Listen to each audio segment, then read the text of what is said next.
በዚያች ሜይ 21 ቀን 1993 ዓመተ ምህረት ምሽት በገጠራማዋ የአዮዋ ግዛት በምትገኘው በአንዲት ቤተክርስቲያን ምድር ቤት ውስጥ የነበረው ድባብ በፍቅርና በደስታ የተሞላ ነበር። የ29 ዓመቷ ኪም ዩንገርና እጮኛዋ የ32 ዓመቱ ከርት ሲሞን የቅርብ ወዳጆቻቸው ያዘጋጁላቸውን የስንብትና የሰርግ ድግስ እያከበሩ ነበር። ከርት የፕሬስቢቴሪያን ቤተክርስቲያን የሃይማኖት አገልጋይ ለመሆን የሚማር ትጉ ወጣት ሲሆን ኪም ደግሞ ሁለቱን ልጆቿን የምታሳድግ ጠንካራ እናት ነበረች። ከወራት ረጅም የርቀት ፍቅርና ከብዙ የህይወት ውጣ ውረድ በኋላ በነገው ዕለት ወደ ብሉሚንግተን ኢሊኖይ በመሄድ አዲስ የትዳር ህይወታቸውን ለመጀመር ዝግጅታቸውን ጨርሰዋል። በዚያች ምሽት በሰዎች እቅፍና ምርቃቱ ሲራመዱ ከፊታቸው የተደቀነውን ጥቁር ጥላ ማንም የሚያውቅ አልነበረም። ውድ ቤተሰቦቼ እንደምቆያችሁኝ ሰላማችሁ በያላችሁበት ብዝት ይበልላችሁ እያልኩኝ ዛሬ በአንድ አሳዛኝ ታሪክ መጥቻለሁ። ይህን ታሪክ እስከ መጨረሻው እንድታዩት ከወዲሁ እየጠየቅኩኝ ቪዲዮንም ላይክ በማለት ጀምሩ። አዲስም ይሆናችሁ ሰብስክራይብ በማድረግ ይህን ቤተሰብ ተቀላቀሉ። እስከ ቪዲዮ ማብቂያ አብራችሁን ቆዩ። የኪም ህይወት ከውጭ ሲያዩት ሰላማዊ ይምሰል እንጂ ከጀርባዋ አበሳዋን የሚያበሉ ሁለት የልጆቿ አባቶች ነበሩ። እኚህም ዴል ቮስቲክ እና ቶድ ዊንገር ናቸው። ዴል የህፃኑ ልጅ አባት ሲሆን የልጅ ቀለብ በወቅቱ ባለመክፈሉና ያለ ፈቃድ ወደ ኪም ቤት ዘልቆ በመግባት ከርት ከቀናት በፊት አስጠንቅቆት ነበር። ሌላኛው ቶድ ዊንገር የትልቋ ልጅ አባት ሲሆን ከኪም ጋር በልጅ ማሳደግ መብት ላይ ሁልጊዜ ይጣላ ነበር። የሚያስገርመው ደግሞ እነዚህ ሁለት የቀድሞ እጮኞቿ እርስ በርሳቸው የሚቀራረቡ ጓደኞች መሆናቸው ነበር። ይሁን እንጂ በዚያች ምሽት ኪም እነዚህን ሁሉ ጭንቀቶች ወደ ጎን አድርጋ የወደፊት ተስፋን ብቻ ታስብ ነበር። በማግስቱ ሜይ 22 ቀን ከርትና ኪም እቃዎቻቸውን በመኪና ጭነው አዲሱ ቤታቸው ደረሱ። ከርት እቃ የያዙ ሳጥኖችን ወደ ሳሎን አስገብቶ ተጨማሪ እቃ ለማምጣት ወደ መኪናው ሲመለስ ኪም ደግሞ ወደ ላይኛው ፎቅ እየወጣች ነበር። ታዲያ በመካከላቸው የነበረው የፈገግታ ቅጽበት ገና ሳይበን ከርት ወደ መኪናው እንደደረሰ ከጀርባው ከባድ የፍንዳታ ማዕበል መታው። ቤቱ በሙሉ በጭስና በቃጠሎ ተሸፈነ።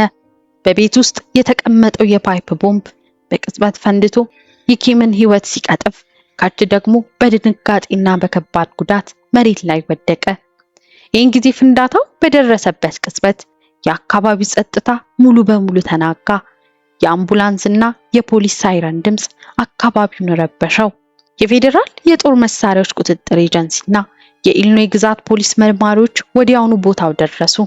የቤቱ ሁለተኛ ፎቅ በከፊል የወደቀ ሲሆን የቦምብ ፍንዳታው ስፋት የሚያሳየው ጥቃቱ የታቀደና ገዳይ የመግደል ዓላማ የነበረው መሆኑን ነበር። ከርት ሲሞን በታላቅ ድንጋጤና ቁስል ውስጥ ሆኖ የመጀመሪያውን ቃል ለፖሊስ ተናገረ። ይህም ኪም ታለች የሚል ነበር። መልሱ ግን አሳዛኝ ነው።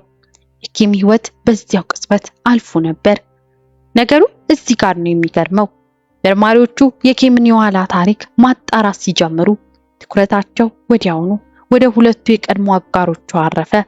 እኚህም ቶድ ዊንገር የትልቋ ልጅ አባት እንደመሆኑ መጠን ኪም ልጁን ይዛ ወደ ሌላ ግዛት ልትሄድ በመሆኗ ታላቅ ቁጣ ነበረው። በልጅ ማሳደግ መብት ዙሪያ የነበራቸው አለመግባባት ለፖሊስ ትልቅ የጥርጣሬ ነጥብ ሆነ። ሌላኛው ዴል ቮስቲክ የሁለተኛው ልጅ አባት ደግሞ በቅርብ ቀናት ከከርት ጋር የቃላት ግጭት ውስጥ ገብቶ ነበር። ከዚህም በላይ ዴል የመካኒክና የፋብሪካ ስራዎችን የሚያውቅ ሲሆን የብረት ስራዎችን መስራት የሚችል ሰው ነበር። ይህ ደግሞ የፓይፕ ቦምብ ለመስራት የሚያስፈልጉ ክህሎቶችን ያሟላ ነበር። ፖሊስ ሁለቱንም ሰዎች ለብቻቸው በመጥራት ጥብቅ ምርመራ ማካሄድ ጀመረ። ሁለቱም ግን የየራሳቸውን የማያወላውል ምክንያት አቀረቡ። ወራት እያለፉ ሲሄዱ የምርመራው ሂደት መሰናከሎች ገጠሙት። በቦምብ ፍንዳታው ምክንያት የተገኘው የዲኤንኤና የጣት አሻራ ፍንጭ በጣም አነስተኛ ነበር። መርማሪዎች የቦምቡን ቁርጥራጮች፣ የብረት ቧንቧዎችና የኬሚካል ቅሪቶችን ወደ ላብራቶሪ በመላክ በጥቅል መመርመር ጀመሩ። ቦምቡ የተሰራበት ቁሳቁስ በየትኛውም ሱቅ ውስጥ በቀላሉ የሚገኝ በመሆኑ ገዳዩን በቀጥታ ለማግኘት አዳጋች ሆነ። ነገር ግን ገዳዩ አንድ ትልቅ ስህተት ሰርቶ ነበር። ያ ስህተት ደግሞ በፖሊስ ላብራቶሪ ሳይሆን ማንም ያልጠበቀው ሰው በሚሰጠው ጥቆማ ይጋለጣል። መርማሪዎቹ የመረጃ እጥረት ገጥሟቸው ምርመራው በቆመበትና ተስፋ በተቆረጠበት ወቅት ነበር ከማንም ያልተጠበቀ ጥሪ ለፖሊስ የደረሰው። ጥሪው የመጣው ከላብራቶሪ ወይም ከባለሙያ መርማሪዎች አልነበረም። ይልቁንም ጥቆማውን የሰጠው የዴልፎስዲክ የገዛ ወንድሙ ወይም በጉዳዩ ውስጥ ፍጹም ግራ አጋቢ ቦታ የነበረው የአካባቢው የጽዳትና የቆሻሻ አጋዥ ነበር። ያ ያልተጠበቀ ሰው ለፖሊስ ደውሎ የሰጠው መረጃ የመርማሪዎቹን ትኩረት ሙሉ በሙሉ ወደ ዴልፎስዲክ አዞረው። ሰውየው በዴል ግቢና የቆሻሻ መጣያ ውስጥ የታዘባቸውን ነገሮች ለፖሊስ ተናገረ። ዴል ከፍንዳታው ጥቂት ቀናት ቀደም ብሎ በጋራዥ ውስጥ እንግዳ የሆኑ የብረት ቧንቧዎችን ሲቆርጥ ሲቀርጽና የኬሚካል ሽታ ያላቸውን ቁሳቁሶች ሲያስወግድ አይቶ ነበር።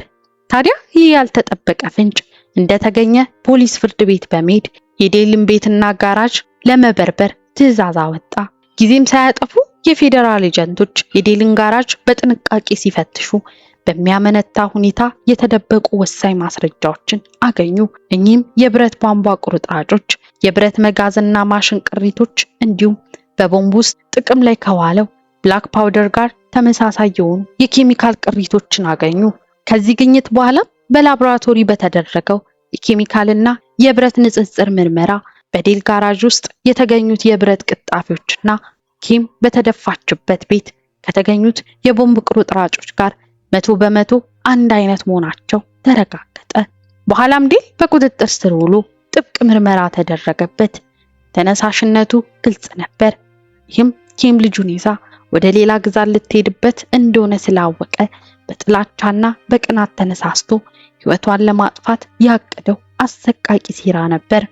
እንደ አውሮፓውያን አቆጣጠር በ2001 ዓ.ም ፍርድ ቤቱ ዴል በመጀመሪያ ደረጃ ነፍስ ግድያና አደገኛ የፈንጂ ወንጀል ጥፋተኛ ብሎ ፈረደበት።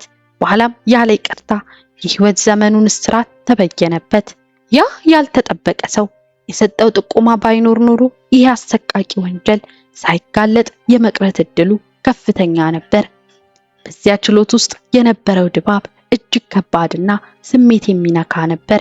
ዴልፎስዲክ ላደረገው አሰቃቂ ድርጊት ፍርድ ቤቱ ያለ ይቅርታ ሙሉ የሕይወት ዘመን እስራት ሲበይንበት በምስክሮቹ ወንበር የተቀመጠው ከርት ሲሆን የፍትህ ስሜት ተሰምቶታል። ከርት ከጥቃቱ በኋላ ከአካላዊና ከስነ ልቦና ቁስል ለማገገብ ረጅም ጊዜ ወሰደበት ቢሆንም የእጮኛውን የኪም ዊንገርን አሳዛኝ ሞት ፍትህ እንዲያገኝ ሲታገል ቆይቷል። በዚህ አሰቃቂ አጋጣሚ ውስጥ ትልቁን ድርሻ የተጫወተው ያ ያልተጠበቀው ሰው የሰጠው ድፍረት የተሞላበት ፍንጭ ባይኖር ኖሮ ዴልፎስዲክ በሰዎች ዘንድ እንደ ንጹህ አባት ተቆጥሮ የኪምን ልጆች የማሳደግ መብት አግኝቶ ሊኖር ይችል ነበር።